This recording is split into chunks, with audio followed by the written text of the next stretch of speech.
Welcome to The Lead, the New Lines Magazine podcast. I'm Faisal Yafai, and this is a podcast where we delve into the biggest ideas, events, and personalities from around the world.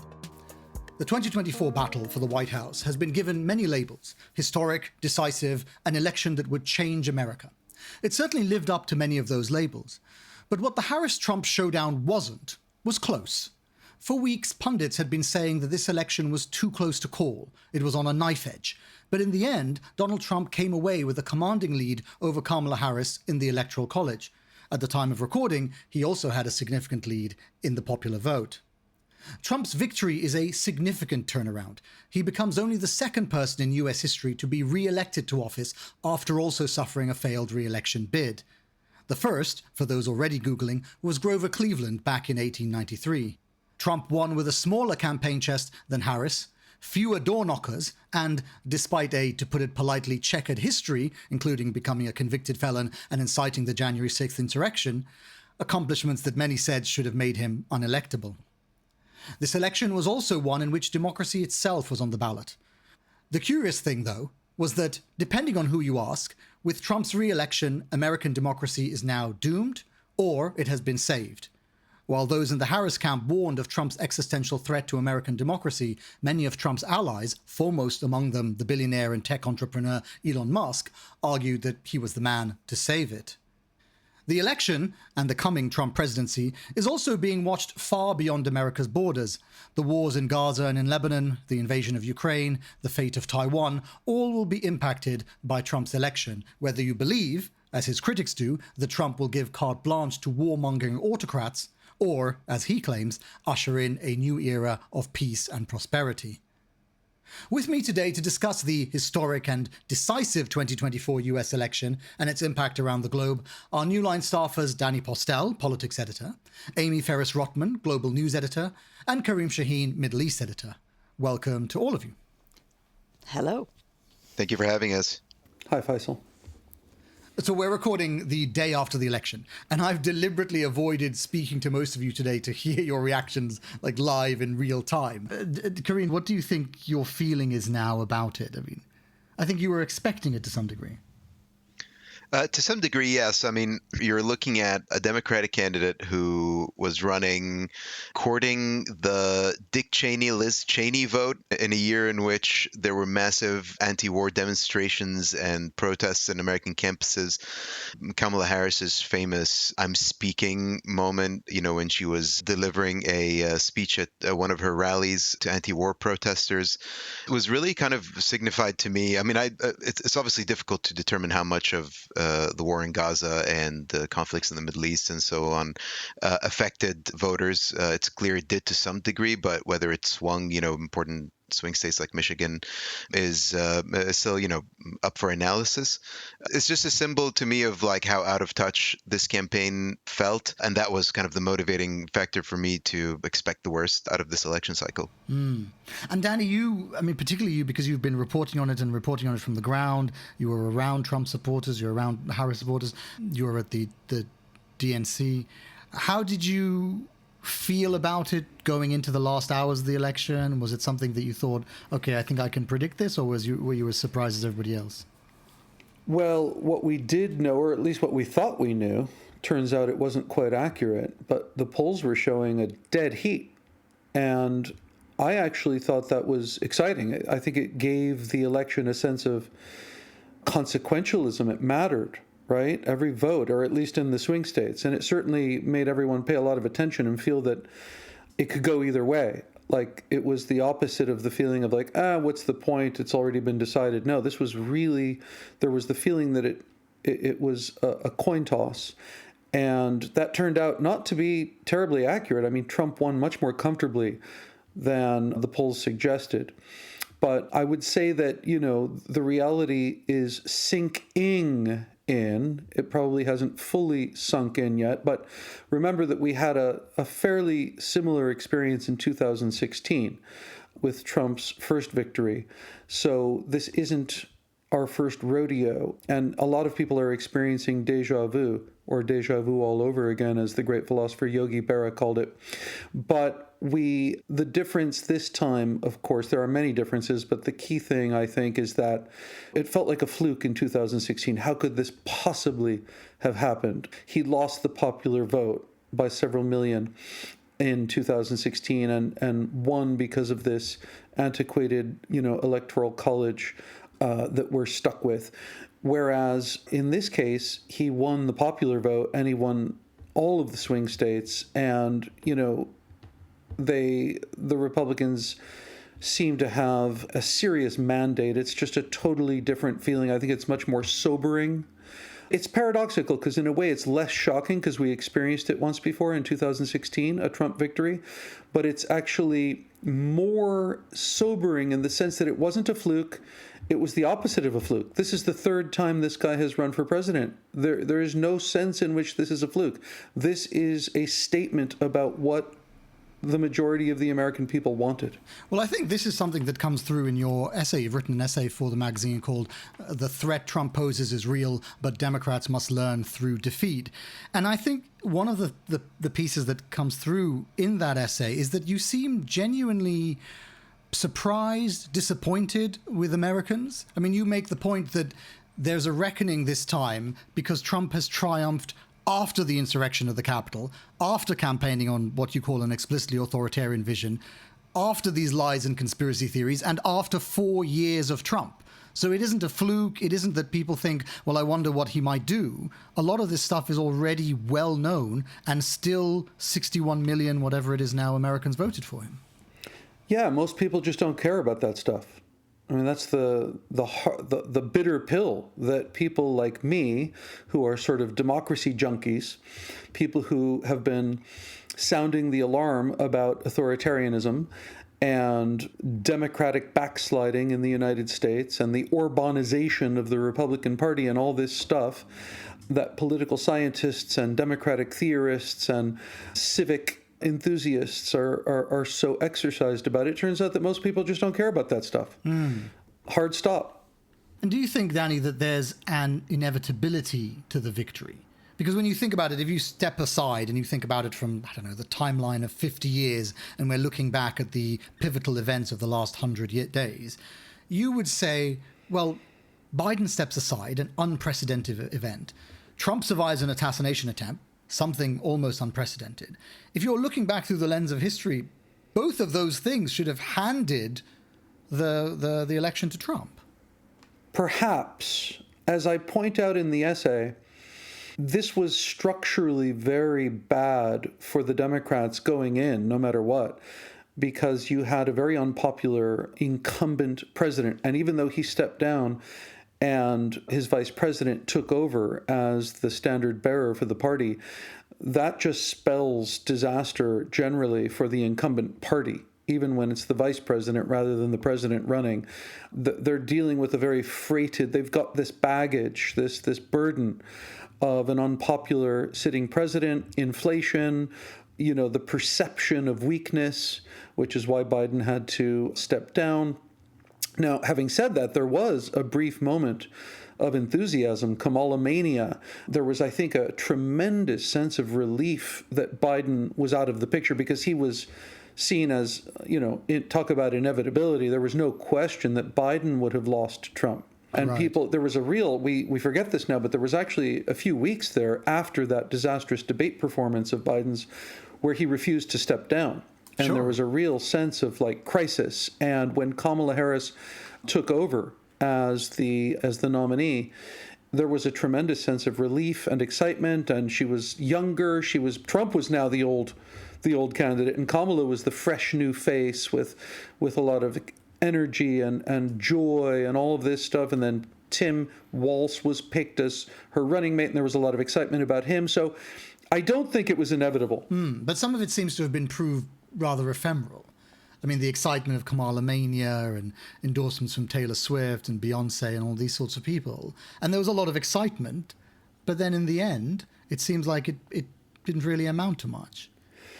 That's right. And I think that is a rude awakening for millions of Americans who were either passionate about Kamala Harris and her candidacy, or at least, saw her as 50-50. I mean, all the polls showed that it was 50-50. People knew it could have gone either way, but there was definitely a feeling in the Democratic Party that, given the structural disadvantages that the party had going into this race, it was doing awfully well to be at 50-50. Yeah. And it turned out to be a lot less than 50-50. Yeah. And then, Amie, I wanted to bring you in because, you have a foot in both camps because you spent a lot of time in America. And, of course, a lot of the political messaging that the Democrats were trying to push was pushed across the world. Most people around the world were watching this election. And I wonder if you feel that the concern that was sometimes put forth by the Democrats that this might mean the end of U.S. democracy, do you think that translated across the Atlantic and even beyond? I wouldn't say it was to that extent. There's not really a fear of the collapse of democracy, but there's certainly a real fear that the global world order can be completely upended by this. Absolutely. I mean, Europe woke up pretty terrified across the board. Obviously, I'm speaking for the leaders of most countries. There were obviously some countries which were delighted by the news. Yeah. Mm-hmm. But the fear that you talk about, I mean, you see the messages already from Macron and from Starmer in the UK. You see that there's an element of uncertainty. I mean, Macron has dealt with Trump previously. He knows the chaotic nature of the guy's presidency. And you can imagine that looking at it from across the pond, they think to themselves, we just have no idea what the next 4 years are going to look like. Absolutely. And we don't know because, as Danny pointed out earlier, the first 4 years were they were seen as a glitch. And it's very much not a glitch this time round. We know he's got so much more support this time round. Things are very different. There's also 2 really large wars going on in the world right now. And those were not happening before. So there's a lot more at stake here. Kareem, let me bring you in on this. What do you think about this idea that U.S. democracy was at stake? Do you believe it? Do you think that messaging resonated? I mean, look, I've been following U.S. elections for most of my adult life now, and there's never been an election apparently in which democracy was not at stake. The irony of it all is that this is obviously the argument that both the Democrats and the Republicans were making going into the vote yesterday. Elon Musk said on Joe Rogan's podcast that this might be the last time we vote. If Kamala Harris wins, the Democrats have been saying the same thing. Not to create a false equivalency here between the two sides. But if you look at the way the Democrats were behaving up until the moment that Joe Biden had the first debate, where he was clearly unable to string multiple sentences together, was behaving like what he is, a very, very old man who just doesn't have the stamina or wherewithal anymore to partake in a race like this for the most important job in the world. And clearly the Democrats knew all of that going into the first debate. And yet they still did not broach the idea with him of stepping down, of potentially letting someone else run in the primaries. They also, apparently, democracy was not so much at stake that they weren't willing to risk the support of lots of Arab and Muslim American voters who voted for Biden but did not vote for Kamala Harris this time around, over the U.S.'s support for Israel, over its support for the war in Gaza, over its continued provision of weapons for Israel. Clearly, Democrats definitely thought that democracy was at stake, and they definitely put out that messaging, but they did not care enough about the fact that democracy was at stake to shift policy positions, to reconsider who was going to be running on the ticket in advance of the elections and in advance of the primaries. And ultimately, they were running on the platform that they thought was going to keep them in power, regardless of what that position risked in terms of global stability and peace, in terms of actually winning in a presidential race in which Joe Biden was running. So clearly, the priority there is the best strategy to remain in power, regardless of what is the ultimate outcome. And the ultimate outcome was Trump winning because the Democrats did not run an effective campaign. They did not run the most effective candidates, whether that was Joe Biden or Kamala Harris. And so the structure of power that they had going into the election, the priority for them was retaining that structure of power rather than defending democracy, which would have required a much more robust effort to win to retain the White House. Talking about strategy, Danny, I want to bring you in on this idea of democracy dying. Do you feel that the democracy dying part among the Democrats is something that they genuinely believe, or that it was a strategy? And if it was a strategy, do you think that they did the right thing by moving away from it immediately after Harris took over and then coming back to it at the very end? It's a tough question. There will probably be a lot of soul searching about this in the months and perhaps years ahead, because the issue of democracy is not going anywhere. As I point out in the piece, Trumpism 2.0 is a different animal from the first go around. We haven't seen it yet, at least in office. But if the campaign, if Trump's 2024 campaign is any indication, this sequel is darker, is more authoritarian. You could even say that Trump led with the authoritarianism in a way.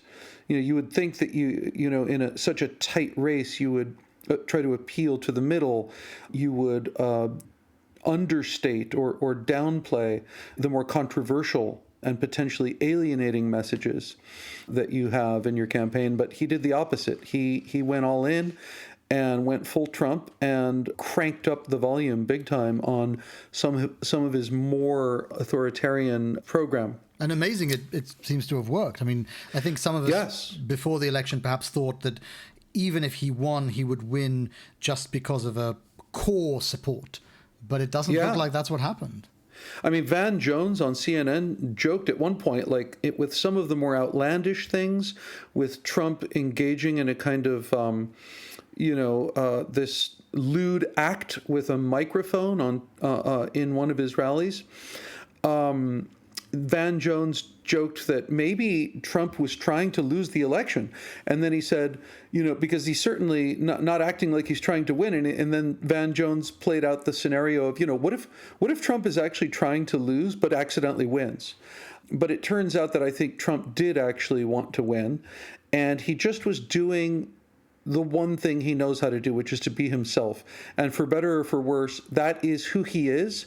That is what has worked for him in the past. There was no guarantee that it would work this time, but it did. And you can imagine how vindicated he and his followers feel now. But as for the Democrats that you asked about, Faisal, I think it's tricky because they tried to pivot away. Biden, remember, was going on and on about the threat to democracy. He gave the speech in Gettysburg about the threat to democracy and the soul of America. It was a total dud.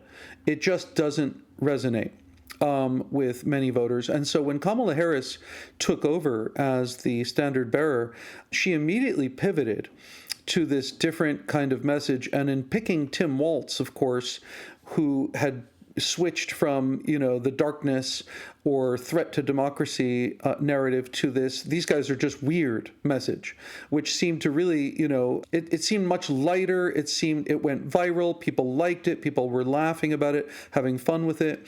That was the pivot. But it was like the Trump campaign didn't let the Democrats pivot away from it because Trump kept going darker and darker. And then these generals came out and said that Trump was a fascist. And then Kamala Harris is being asked on the campaign trail by journalists, what do you think of the generals saying that Trump is a fascist? And then she has to go back to this message. So it's like they couldn't get away from it. So I don't blame Kamala Harris. She tried to pivot away from the threat to democracy issue, which really wasn't resonating, and go with this lighter, more popular message. But Trump wouldn't let them. Yeah, it's interesting, and I think just in that short conversation, you encapsulate something which I think has bedeviled a lot of journalists over the last 8 years, which is sometimes it isn't obvious whether Trump is a strategic genius or he's just Trump. And I think in that situation, you can see it clearly. From a strategy perspective, you can imagine that people around Trump might say, if you just keep coming back to the fascism stuff, then the Democrats will have to keep talking about it, and that really helps you because people just tune out when they say you're a threat to democracy. But I think you don't believe that, and I don't believe that that's what happened. No. It's just the Trump show. That's just how he is. I think that's how he is, and I think the content of his statements is probably less significant than the way it comes across stylistically, the aesthetics, the emotional vibe of his authenticity. I mean, David Frum once commented when it looked like Ron DeSantis was really posed a challenge to Trump and might take over as the leader of the GOP after the 2022 midterms. And David Frum made a clever observation. He said, the difference between Trump and DeSantis is that Trump is an authentic American phony, whereas DeSantis is a phony American phony. So Trump is constantly lying and constantly manipulating the truth, but he does it in a way that's paradoxically so authentic, like he talks like a real person, and that's so refreshing to so many voters. They're less interested in the ideology or the policies. It's much more about his persona. Well, I think we should talk a bit about the specific changes that might happen. So, Amie, I think this is the moment where we should talk a little bit about what it might mean for American women and abortion rights, and then perhaps in a global sense. What do you think the next 4 years are likely to bring for American women, and particularly with abortion rights? I mean, things look pretty bad for American women when it comes to abortion rights. I think we can see what pro-choice activists have been saying, and what all of the political indicators show, is that we can expect to see a national abortion ban, which will be across the entire country. I mean, it's worth bearing in mind this was the first presidential election since the US Supreme Court overturned the national right to abortion 2 years ago. And already since that happened, 21 US states, so almost half, have banned or severely restricted access to abortion. And we saw some progress in this election because abortion rights were specifically on the ballot in 10 states, and 7 of those voted to protect or expand abortion rights. But really, none of that actually matters if a national ban is pushed through. So I think that's worth bearing in mind, and worth paying attention to as well will be the language, because there's a wide consensus it won't be called a national abortion ban, but it'll be couched in kind of euphemisms and different language, such as a minimum national standard, which is, that's the kind of language Senator Lindsey Graham has been using. And it's not going to be good. I mean, women have died directly as a result of the change in legislation by the Supreme Court, by overturning Roe versus Wade. And it's only going to get worse. There are figures backing this up and plenty of examples. So, and it's not just the specificity of abortion rights. It's also the political atmosphere that Trump and Trump supporters seems to engender. And this is something that you've thought about and written about a lot, that the way that Trump supporters talk about women is something that might now enter the public discourse, the national discourse. Absolutely. I mean, and J.D. Vance infamously now said that childless cat ladies are awful, and specifically narrowed in on women who do not have children as being considered inferior to women who do, who create families. And that's something we've seen for years now amongst the far right of the world. It's something we've seen in Russia. It's something we've seen in Latin America, and something we are going to see more of in the United States as Christian far right and right-wing ideology continues to dominate, which it has shown every indication of doing. And this extends to the courts as well, which is, of course, so much of American politics center on the Supreme Court and what can happen there. The Republicans they essentially plan to turn the US into a Christian nationalist country, and this can happen by replacing the remaining liberal judge, as well as 2 justices who are probably going to retire soon. Yeah, I mean, you can imagine that by the end of Trump 4 years, there are some significant structural changes to the experience of being a woman in the United States. I believe so. And it won't just be the United States, as you said, because the United States is a global leader in all sorts of, from the economy to culture to ideology. And it will just continue to influence laws and access to abortion around the world. It will also continue to directly access all sorts of other policies and health procedures that women can access around the world, to do with people receiving HIV medication, also to receiving contraceptive pills. I mean, there's going to be a whole slew of measures that the United States is going to pressure other countries to adopt. Let's talk about men, because a lot of men seem to have gone for Trump this time around. Kareem, I know you've thought a lot about this and about the role of masculinity in these elections. Do you think that this attraction for Trump is one towards his policies, or what he stands for, what you might think of as his identity? Well, I think you have to draw the distinction, right, between the real world and what happens in terms of the terminally online campaigning that happens with this stuff. I mean, look, it's definitely something that they've been banking on, the Joe Rogan endorsement, the involvement of the UFC president, Dana White, throughout all of this. If you look at some of the rhetoric that was going on social media during the voting, Isabella De Luca, I think, was one of the online troll types that often campaigns for Trump, and she asked all the men who voted for Harris to reply with their photos. Okay. And so you got a lot of replies from very muscular, macho-looking men with their wives or their girlfriends or at the gym or boxers and things like that. And at the same time, there's this very controversial former Navy SEAL guy who claims that he was the one who shot Osama bin Laden, who was describing the men who were voting for Harris as beta males, and things of the sort. So this kind of rhetoric is very present online. It's very present among particularly fans of Elon Musk, who've been influenced by him to vote for Trump. This kind of macho virility rhetoric is something that's definitely very present there. But it's really hard to kind of parse how much of that is terminally online conversations versus how much of that actually translates to the real world and why people make these choices. Because equally, you can make the argument that the manly thing to do is to actually vote for the person who is saying that they're going to be protecting your daughter's rights and things like that. So it's very difficult to parse which of it is online, which of it is real life. It certainly was a big part of the conversation on social media for sure.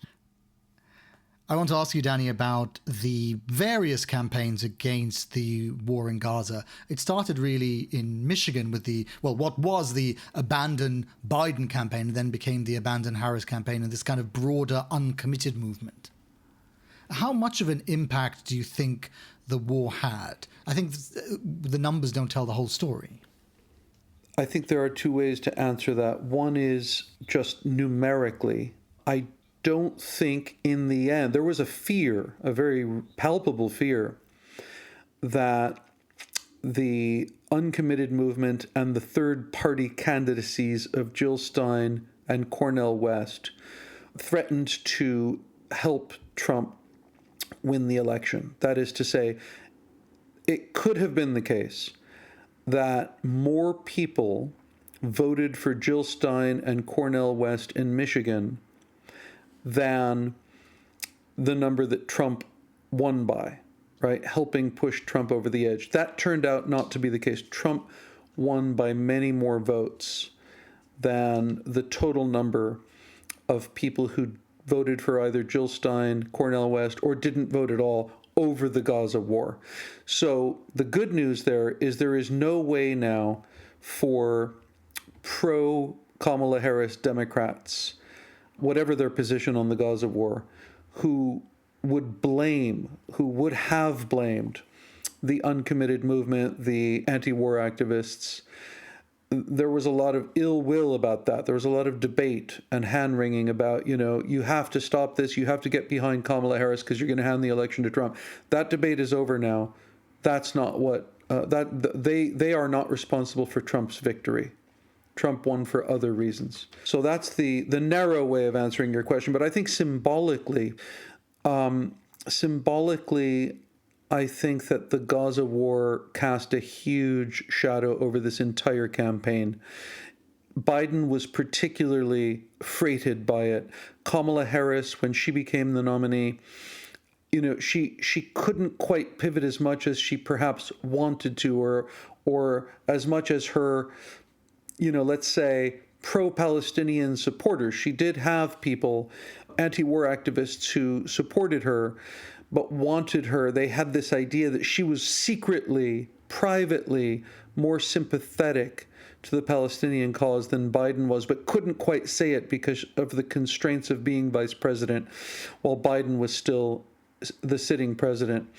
And the whole thing just created a morass. And I think that the cherry on the cake, the straw that broke the camel's back, was not allowing a Palestinian speaker on the stage at the DNC in Chicago.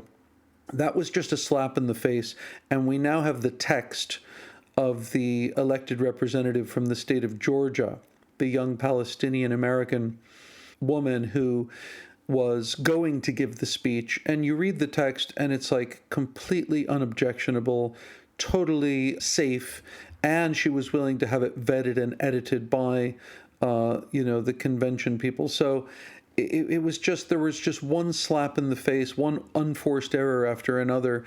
And it just felt, even if it didn't directly contribute to Kamala Harris's loss in pure numerical terms, it felt very much like this was an issue that the Democrats just couldn't get right. That'll be remembered. The Harris campaign will be remembered in large part through the prism of the Gaza war. Yes, I think that's right. I think the prism of the Gaza war has definitely shaped this election, but I think also it has shaped the way that the public thinks about the Democratic politicians, because it's, the Gaza war is not just an Arab issue or a Muslim issue, it's a progressive issue.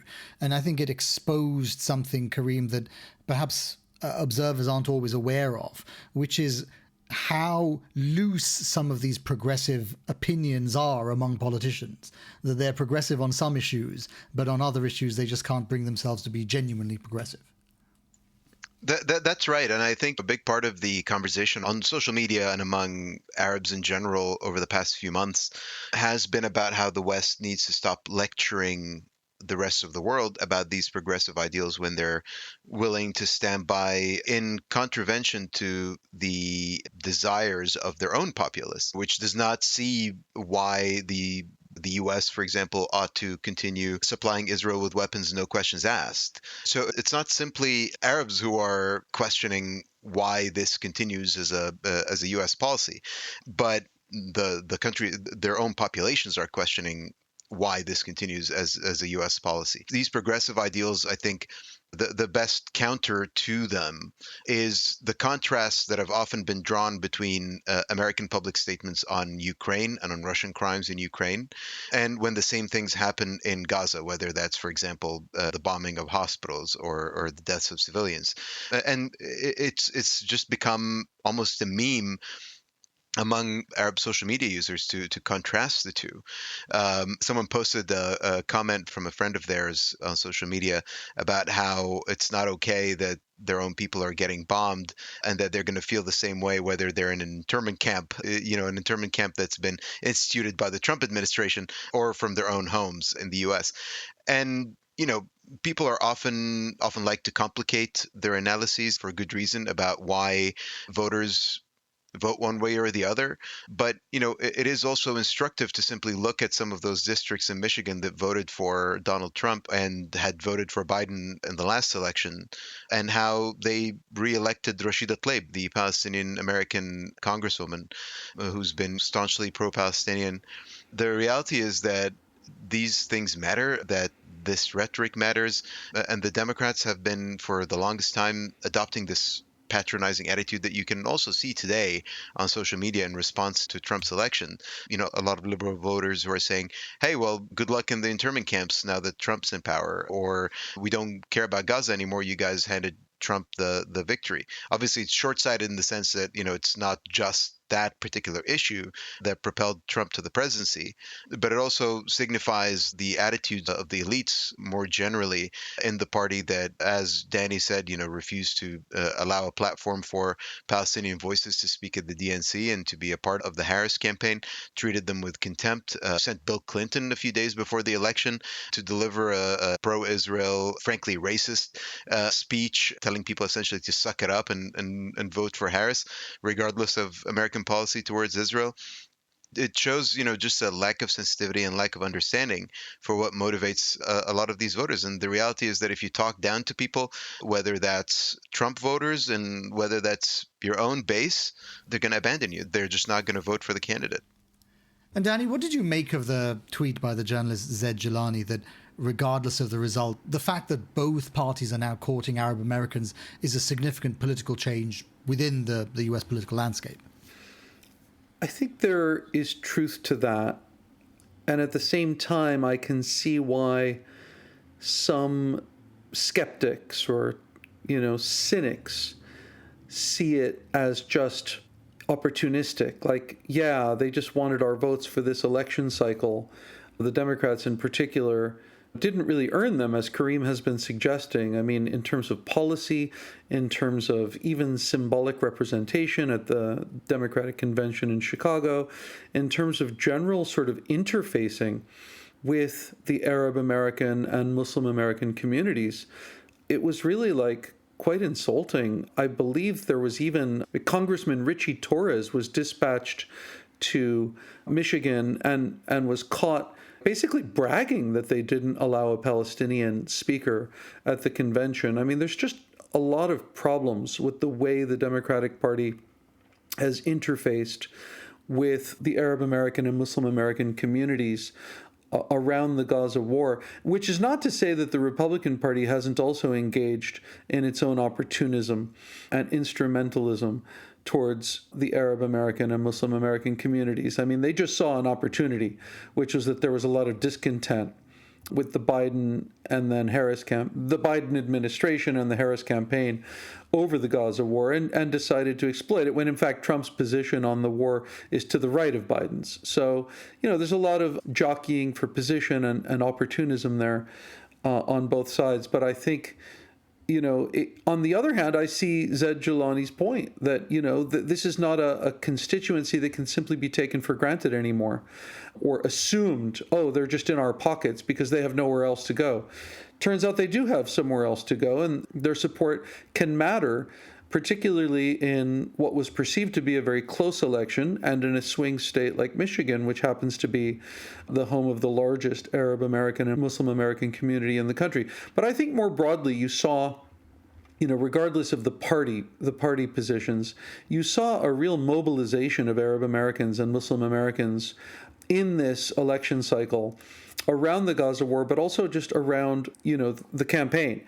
And you saw a lot of activists from the uncommitted movement in Chicago at the Democratic National Convention, even though ultimately they were snubbed. They were there. They had a presence. There were delegates. There were Arab American delegates in Chicago at the convention, and I think it's a force to be reckoned with. It's growing. It's more activated. It's more mobilized, and I think they're not going anywhere. We'll see what happens. I mean, it's up for grabs now, and I think Zed Jilani is right in the sense that's probably a good thing.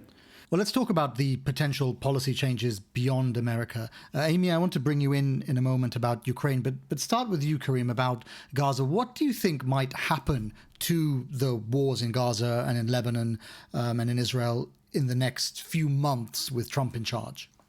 It's a tall order to try and predict any of that. It certainly can't get much worse.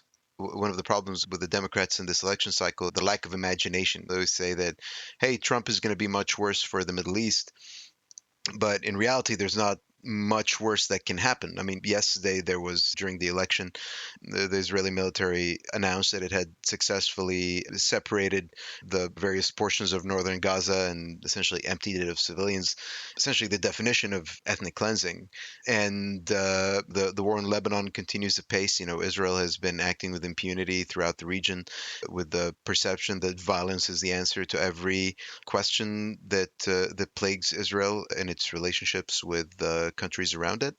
And the reality is that there are so many worse things that can happen in Gaza. I mean, I do think that there is a sense that, in addition to the idea that things can't get much worse, that the only way things can change is with a transactional Trump presidency.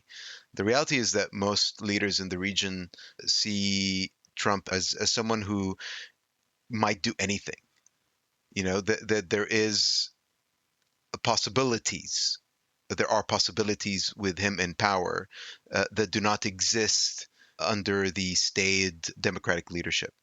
And, whether that change is to Israel's benefit or to the benefit of America's Gulf allies through a more muscular policy towards Iran and its nuclear capabilities, whether it means supporting Israel with greater firepower in its campaign in Gaza or its campaign in Lebanon, and the provision of political cover to continue pursuing its objectives there.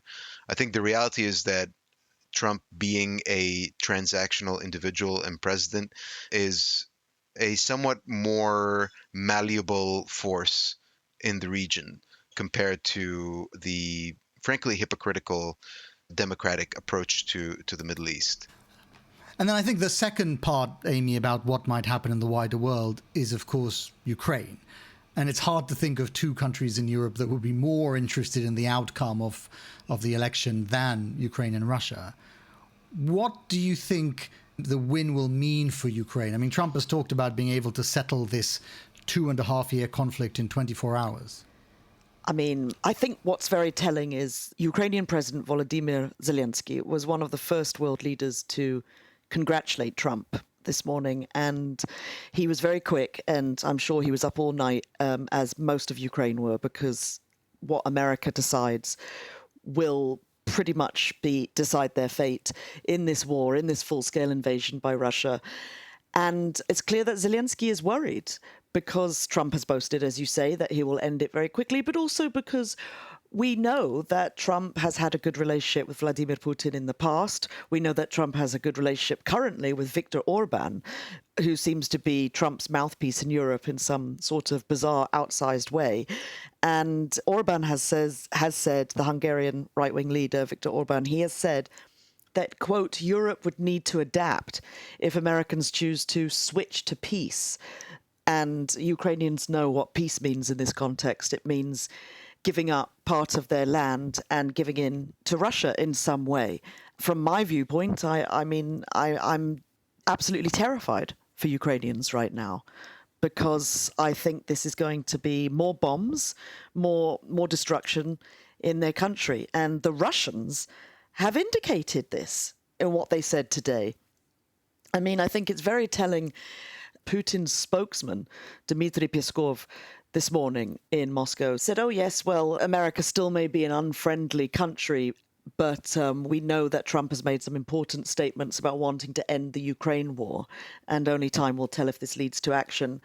And then another senior official from Moscow, former President Dmitry Medvedev, a staunch ally of Putin, said about Trump, he mortally dislikes spending money on various hangers-on. And by hangers-on, I assume he's talking about supplying Kyiv with weapons, the weapons they need to defeat Russia and to stop Russia from taking over their country. I mean, when I heard that Trump won, the one thing I was thinking was poor Ukraine. I mean, we've lived, all of us around the world and in Europe have lived with this war for 2.5 years.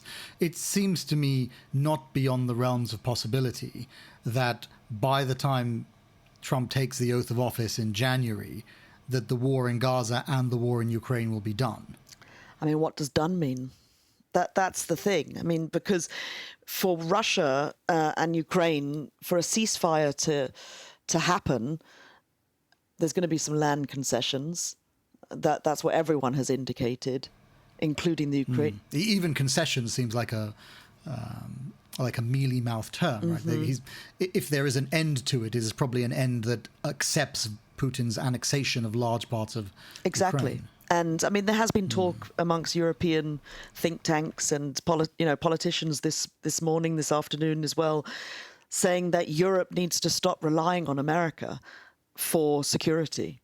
And Europe needs to actually assert itself. This is a war happening in Europe, and Europe needs to step up. I mean, what that means in actuality is a lot of money spent on arms and weapons and potentially boots on the ground, which has always been the sticking point in this for Europeans who do not want to be dragged into the biggest land war in Europe since World War II. This is a very powerful idea, Danny, that America retreats into its borders, that there's no wars abroad. It's something that has cut through. I don't know if it was much of an issue in this election. I guess the next few weeks will tell us. But it certainly seems like the kind of messaging that you could find favor on both sides of the political divide. Yes, and I think it's noteworthy. We forget now that Trump actually had to run a primary campaign. He didn't have to do much because he was always so far ahead, but he had several opponents in the Republican primary field, and foreign policy was a big point of contention, particularly with Nikki Haley. Nikki Haley represents the more muscular, quote-unquote, or neoconservative wing of the Republican foreign policy tradition, in sharp contradistinction to Trump's kind of nationalist isolationism.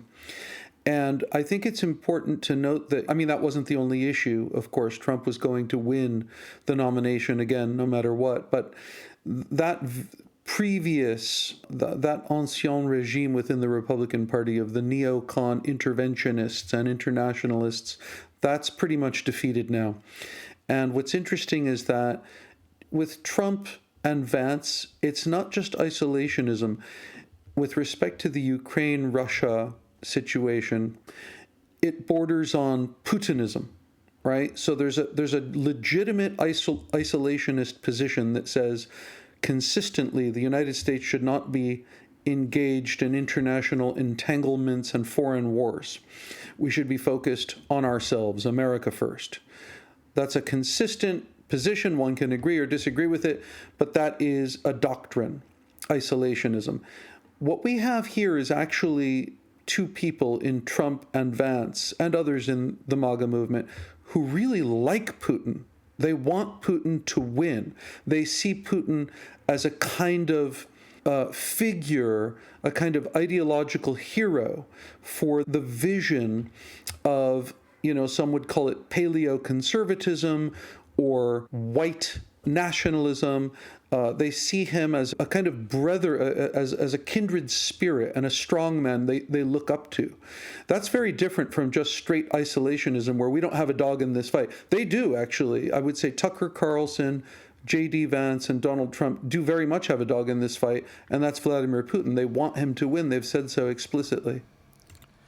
I like this idea of isolationism being something that cuts through both sides of the American divide and something that seems to be very rooted in the American psyche. Just maybe as a thought experiment, Kareem, do you think that if there is a more isolationist America, do you think that is something that you can imagine countries around the world, I'm thinking particularly in the Middle East and Africa and places like this, actually welcoming? They might welcome the idea of America that isn't as involved in their affairs. I think they've been doing that for quite some time now, whether that's with the first Trump administration or under Biden. A lot of Middle Eastern countries have been making peace with the idea that America is going to be less involved. America is going to be acting more pertaining to its own interests as opposed to the interests of this system that it had spent a lot of the post-World War II and post-Cold War era building of alliances and things like that. I think, though, that generally the reaction is going to be that Trump is going to shake things up one way or the other. I think people tend to make the assumption that, because Trump is friendly to authoritarians in Europe, that this writ large is going to be his strategy of fomenting authoritarianism across the world. And it's true that a lot of the world leaders that seem to be, exceedingly friendly with him are authoritarians. But at the same time, Trump is a transactional president, right? He doesn't quite care for established alliances and established systems. He's a very transactional man. He had this rally way back when he was talking about the King of Saudi Arabia and about how they've got to pay for the weapons and for the support that America gives them. He said the same about NATO. He referred to Sisi, the president of Egypt, as his little dictator. But in reality, he didn't give him a lot of money, and that was cause for a lot of consternation in Egypt among the government circles. So, there's a sense that things are possible with Trump in a way that it isn't possible with the established Democrats that belong to the usual DC bubble and who are just simply likely to perpetuate American strategies and policies that have existed for the longest time. That bipartisan foreign policy consensus, that staid approach to things. Say what you will about Trump's first term, but a step like assassinating Qasem Soleimani, right, the leader of the Iranian Revolutionary Guards, is not something that would have happened under a democratic president, and is a step that, rightly or wrongly, a lot of regimes in the region that are opposed to Iran celebrated. Right. Right. I mean, I think these parts of the conversation are really genuinely interesting, because the very fact that Trump can do things that the establishment cannot abide is what makes him an interesting candidate to some people in the world. So, for example, the Qasem Soleimani example is an excellent example. Another one would be the NATO countries. Who would have imagined that the leader of a democratic country would go to other democratic leaders and threaten them if they didn't add more money to the pot? But that is what happened, and NATO countries increased the amount of money that they paid.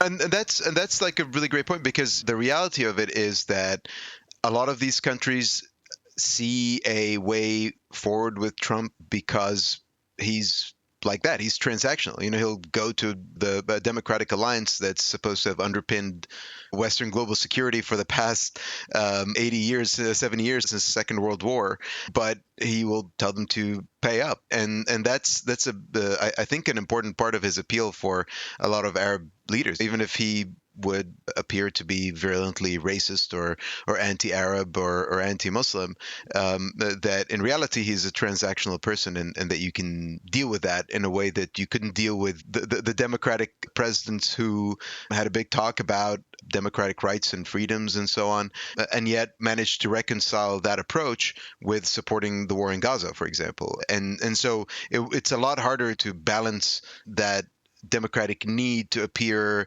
as supportive of human rights and so forth with the reality of realpolitik, and their strategy in the region more broadly.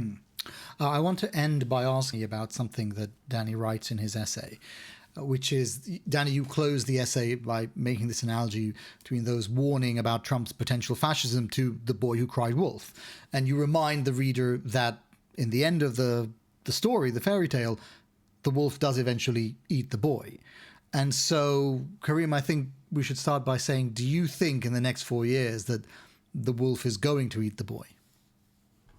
Yeah, I mean, listen, I'm not an American, so you take this with a massive grain of salt. But I think part of the conversation that tends to get lost is that Trump won across so many demographics. He won the popular vote this time around. He expanded the Republican coalition across so many demographics. Ultimately, I really think the Democrats lost this election. It wasn't so much that Trump won it, but they lost it by abandoning core parts of their constituencies, core parts of their base, and trying to, do that age-old tactic that center-left parties across the world will do, which is they'll try to co-opt aspects of the right-wing vote and the center-right, and in the process will lose sense of what they actually are and what they represent and who their core demographics are. And it never really works out. It never really works out because the voters on the right are not going to vote for them. And to me, the reality of it is that Trump really won a mandate to govern. It wasn't one of those extremely close races where, the Democrats lose the Electoral College but win the popular vote and things like that. It really is a decisive break for Trump. And whether that ends up being, a mandate for him to go after his political opponents, to undermine democracy, is something that we'll, I guess, see as we go forward.